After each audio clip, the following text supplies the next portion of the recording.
olha só, Paulo, a gente estava comentando também, né, a dificuldade ainda das pessoas se assumirem vendedores, né? Uhum. A gente tem no nosso programa de liderança, a gente trabalha com uma ferramenta que chama alinhamento neurológico e a gente vê o quanto dos vendedores não assumem a identidade de vendedor. Né? E você diz, meu, é o consultor de vendas, é o gerente de negócio, o gerente comercial, e são todas atribuições, tudo para não dizer que é vendedor. E eu sempre reforço que a palavra que faz o dinheiro mudar de bolso é vendas. No Brasil, pelo menos, essa é a palavra. Sim, sim. Né? Como é que você vê essa diferença de assumir o papel de vendedor? Você disse que teve um tempo em empresa de call center e dentro de uma Big Four. Como é que você entende essa assumir essa identidade, se é mais fácil para um para outro, ou se você entende que ainda é uma dor tanto para um cara que é o sócio de uma Big Four, quanto para um cara que é de call center?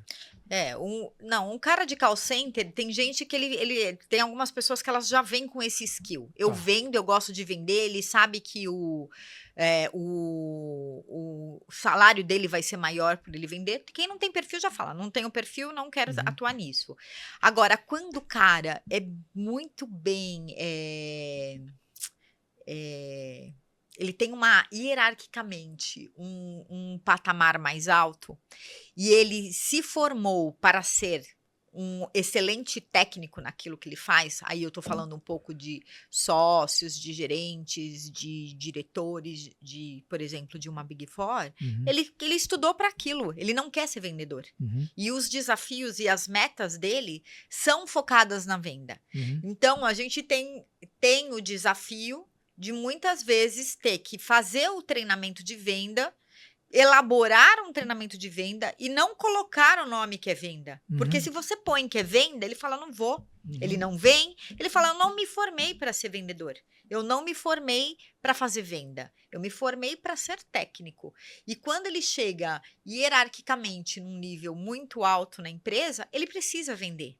Então, alguns aceitam, a maioria não aceita. E muitas vezes a gente elaborou treinamentos sem falar que era treinamento de venda e não podia falar venda no treinamento. A gente falava treinamento de relacionamento, treinamento venha aumentar o seu relacionamento com o cliente. Então, eu falava de outra forma. E quando chegava lá, ele tinha o treinamento e aí ele via, isso aqui faz todo sentido. E aí eles começavam a praticar. Mas se você escrevesse venda ou alguma coisa que denotasse que seria um treinamento de venda, a gente não tinha aderência ao curso.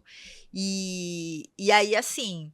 E muitos, você vê engenheiros, por exemplo, uma vez eu trabalhei numa empresa que a gente atendia a HP.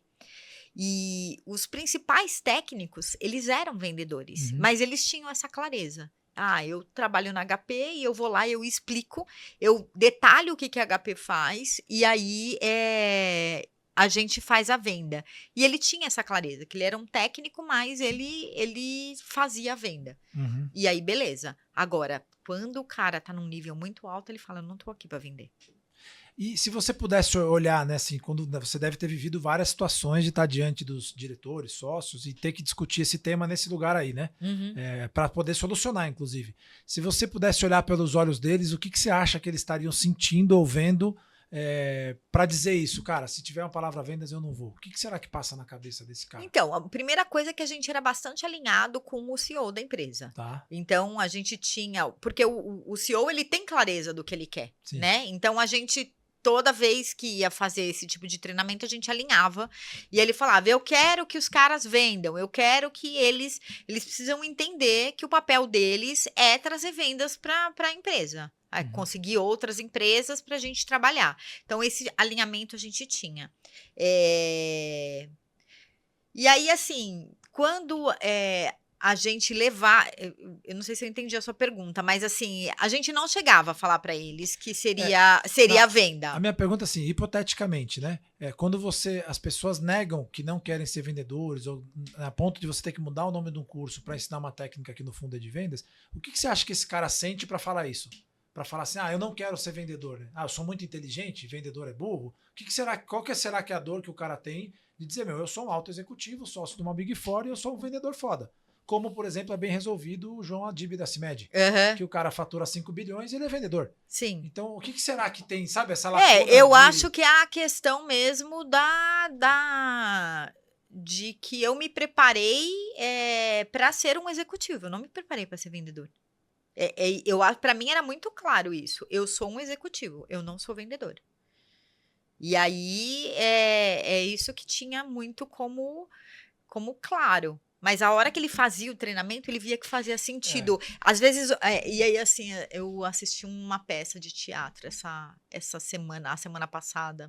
Já dá a dica, então.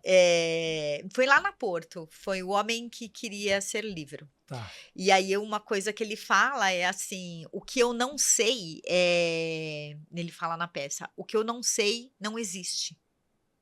Então, o desconhecido, às vezes, a pessoa acha que aquilo, se eu não sei o que é vender, eu não vendo, né? Então, é isso que me vem muito na cabeça, porque se o cara não sabe, não vou vender, então eu não vendo.